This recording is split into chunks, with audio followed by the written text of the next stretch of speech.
Hello, this video is about how to choose a life coach in Queensland. I'm a life coach in Queensland, and I think there are 4 things that you need to look for when choosing a life coach. I've had coaching over the years and it's been really beneficial for me, and I coach people. So I thought I'd tell you what criteria I use when I'm picking a coach.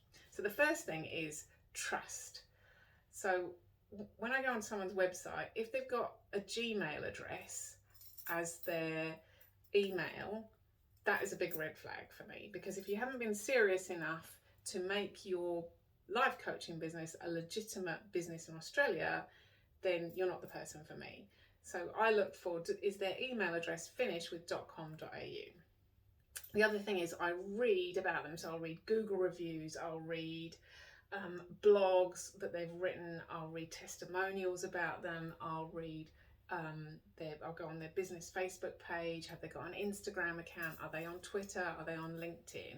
Because I'm trying to find, is there some expertise or some qualifications or some experience that they can offer me to help me move my life to where I want it to go. The second thing is time. So the biggest transformations I've seen as a coach with my clients, and I've experienced as someone being coached, is the time one-on-one with the coach. So make sure you know what you're signing up for. Is it 45 minutes? Is it 60 minutes? Is it 50 minutes? Is it once every 2 weeks? What is it that's on offer? And lots of coaches offer these things that I call Christmas decorations. And there's nothing wrong with them, but just be careful that you know what you're signing up for. So something that I would call a Christmas decoration is access to resources. Oh, look, come and do my coaching course and you can get access to all these resources, which is great, but that can be like trying to find a needle in a haystack. What you need when you're being coached is a tailor-made, specific approach to you and your issues. The second thing is online courses that are self-paced study, which sometimes when you go for coaching, you're in overwhelm. You're like, I don't know where to start. And somebody gives you a course and you're like, that just becomes something else to do on your to-do list. So what you need often is something that's really specific to you. And the other thing is, some people go, oh, you can join my closed Facebook group, which is great. If you like spending lots of time online, and you know, some people really benefit from those sorts of things. So just know what you're signing up for. But in my experience, the real change happens when you're one-on-one with the coach. So how much of that one-on-one time are you actually going to get? That's what I look for.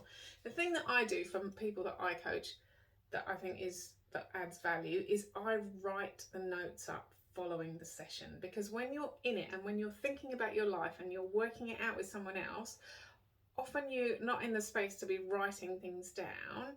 And so I document any aha moments, any homework that they said that they'd do.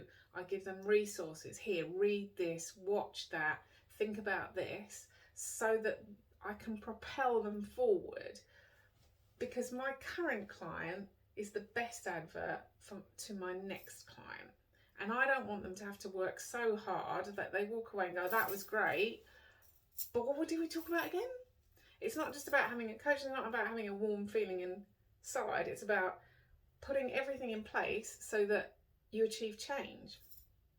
So the first one was trust, the second one was time, the third one is type. Maybe you're like, oh yes, I know, I just need help with my finances, or I need help with nutrition because I'm not eating well, or it's business growth and so I want someone to help with marketing. So that's awesome, and then you know specifically what type of coach you need. But sometimes people are like, oh, I don't know, my relationship's over, or I hate my job, and you're just a bit not sure about where to start. So what I do for my clients is I offer them a free session, because that's where I can work out and they can work out whether I'm the right person for them. Because if it's outside my scope of practice, I'm really happy to refer people on, and I have done and I would do again. And the fourth thing is training. So anyone can call themselves a life coach, but what's their training to get them that they feel that they can call themselves a life coach? So on my website, there's a little emblem that says Martha Beck Certified Life Coach. And that took me 9 months, and I had to get coached. I had people, master coaches, listen to me coach other people, and then I had to do a certain number of paid hours, and then I had to sit an exam, and I had to coach a master coach, and it took me 9 months. But there are 3-day courses that you can do that mean that you know, in life coaching, and there are 3-year courses that you can do in life coaching. So investigate what credentials your coach has and what would really benefit you. So those are the 4 things: trust, time, type, and training. So I hope that helps you find your ideal life coach.